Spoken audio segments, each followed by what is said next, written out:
causation. So proximate causes are how does the behavior occur, right? Ultimate causes are why the behavior got evolved, right? And example is the bird singing. Proximate reason would be the testosterone levels, and ultimate reason could be in order to attract the mates. Right? We have altruism and evolution. So kin selection, in this there is a concept of Hamilton's rule, right, which is Rb greater than C. R refers to the genetic relatedness, B refers to the benefit that the individual is getting, and C refers to the cost that the segment is providing them. So altruism evolves when benefit multiplied by relatedness is more than cost, right? Example, eusocial insects alarm calls in the uh, ground squirrels, right? So what happens, you have the entire group staying in a place, and one of the group member decides to stay a bit away in the near vicinity only, so that if this particular squirrel, if this particular animal spots a predator, this particular animal is going to make a very loud noise, and it is going to signal the entire group to protect themselves. In this condition, what is happening? Because of making of the sound, the predator will get to know about him or her, but the entire group gets protected. So this is a selfless behavior that this squirrel is doing. So eusocial insects are the one in which they are the ones, or this community is the one which is staying very close knitted to each other, staying in a very close segment to each other, so that, and they try to help each other in the best manner possible for the benefit of the entire group, right? Then you have something called as reciprocal altruism. Reciprocal altruism is A helps B with the condition that you have to help me back in future, right? So helping the non-relatives, in this it's not a compulsion for them to help their relatives only. Over here, helping the non-relative if reciprocation is likely, that is, if the future help is there, if future help is available, they are going to help him, right? What are the conditions? So repetitive interactions, recognition, punishment for cheating, etc. Seen in vampire bats, primates, etc. Then we have group selection. So over here the traits evolve for the good of the group, that is the entire, for the help, or for the entire group to get benefit or protection. The traits keep on evolving in that particular area, in that particular group altogether. So see, this is over here, you have the Hamilton's rule. So B, Rb greater than C. R is genetic relatedness, B benefit, C is the cost. Then you have neural basis of learning and memory. So learning type is habituation, that is via habit. Then classical conditioning, Pavlov, operant conditioning, imprinting, etc. So memory system, short term could be there, long term could be there. Short term is frontal cortex, long term is with the help of hippocampus. What are the key neurotransmitters? The glutamate, dopamine, and serotonins are the key neurotransmitters, and synaptic plasticity is the basis of learning. Sleep and arousal. So sleep is controlled by your circadian rhythm or circadian clocks plus the brainstem system. REM sleep is memory consideration, and arousal is controlled by your RAS, that is reticular activating systems that we have. Then we have biological clocks. Circadian rhythms are controlled by hypothalamus. This has been asked in examination. Light, melanoopsin, and over here you have SCN entrainment.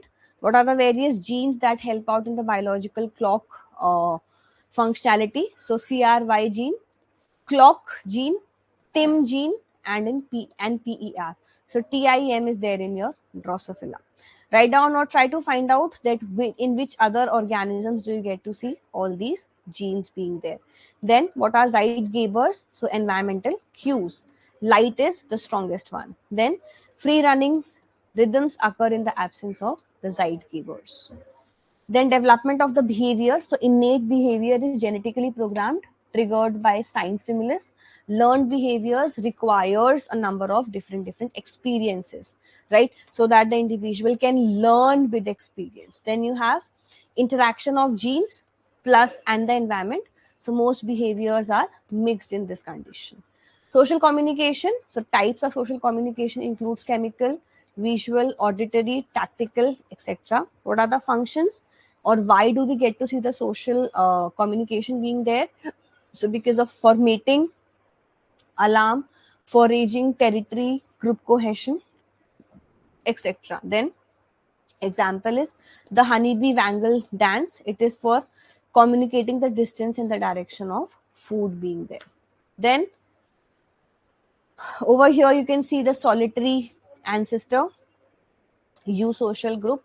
The honeybees are an example of eusocial group and eusocial uh, colony. In this you have the entire group helping, or the helpers helping the queen bee to reproduce and increase the number. Then you have the social dominance. So dominance hierarchies reduces the conflict. Alpha individuals gain priority access to resources. It is determined by strength, age, experience, hormonal status, etc., and it reduces the injury at the population level. Use of space and territory. So home range, area used, not defended. Territory is the defended area, right? Home range is what? The area where the individual is staying in. Territory is the entire region that the individual actually defend uh, uh, from the entire population. Benefits: secure mates, food, nesting sites, etc. Cost: energy expenditure, risk of injury. Optimal territory size depends upon the resource distribution. The size in which, or the area in which the individual is going to actually stay in or survive in, is dependent upon the resource distribution. How much resource are available. Then we have various mating systems. So you have monogamy, polygyny, polyandry, promiscuity. Monogamy is pair bonding, high parental care, single male mates with a single female. Polygyny, poly means many, gyny means female. So when one male mates with multiple female, over here sexual dimorphism is very high. Polyandry is when one female mates with a number of males. Promiscuity is no bonding, just having a mating session together and moving to the next location, moving to the next partner. Then we have parental investment and reproductive success. So sex with higher investment, so it is more selective in nature. Male maximizes the mating number, female maximizes the offspring quality. This leads to sexual selection. Two types are there: intrasexual and intersexual. Intrasexual is male male competition, when two males are competing with each other for the or they are competing with each other to get a better female mate. And intersexual is the female choice, right? Then reproductive success is influenced by the mate quality, territory quality, etc. Parental care strategies vary. More parental care means less of the offsprings. For example, in humans tend to provide more parental care, and as a result less offsprings are being produced, right? On the other hand, example, bacteria, they produce millions and millions of next generation, but absolute zero parental care. So investment is, if the parental investment is more, it is going to showcase, or the organism is going to showcase fewer or offsprings, right? Strategy varies. No care, fishes, example, maternal care, mammals, biparental care, birds. Then trade-off between the current and the future reproduction. Then we have aggressive behaviors. What is the functionality for aggressive behavior? So they defend the territories, they defend the mate, they defend the resources. They are triggered by hormones. Their ritualized aggression minimizes the injury, that is the threat displays that are therein. For example, when two of the members of the same species, they are showcasing a display, they are showcasing their display of power. So actually they are trying to uh, attract the opposite mates. Then we have habitat selection and optimal foraging. So habitat selection is animal choose the area maximizing fitness. Ideal free distribution model, individuals distribute proportional to the resource availability. Then optimal foraging theory, so it maximizes the energy gained or the time spent, right? Marginal value theorem, the time spent in a patch depends upon the quality and the travel time. How much time is required for the individual to reach to that location, and what is the quality of that particular patch. Predation risk often modifies the foraging decisions that are there. That is, how much is the individual having a risk, or what is the risk that particular individual is having. So predation risk modifies the decision.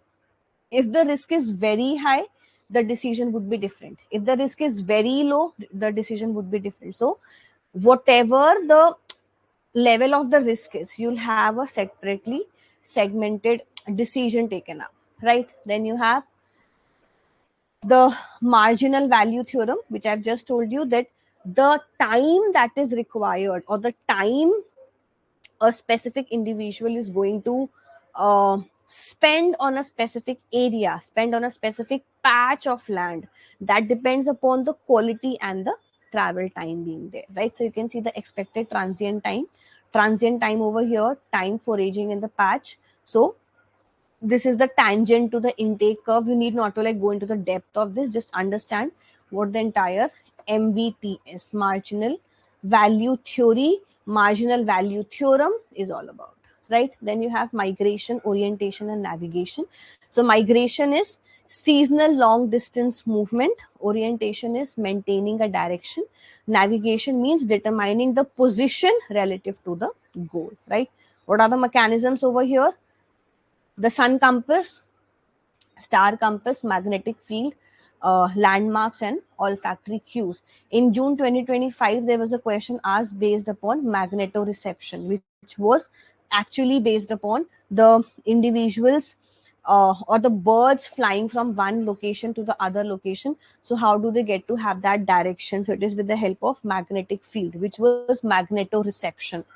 Okay, remember this. Then domestication and behavioral changes. So artificial selection favors tameness, reduced aggression.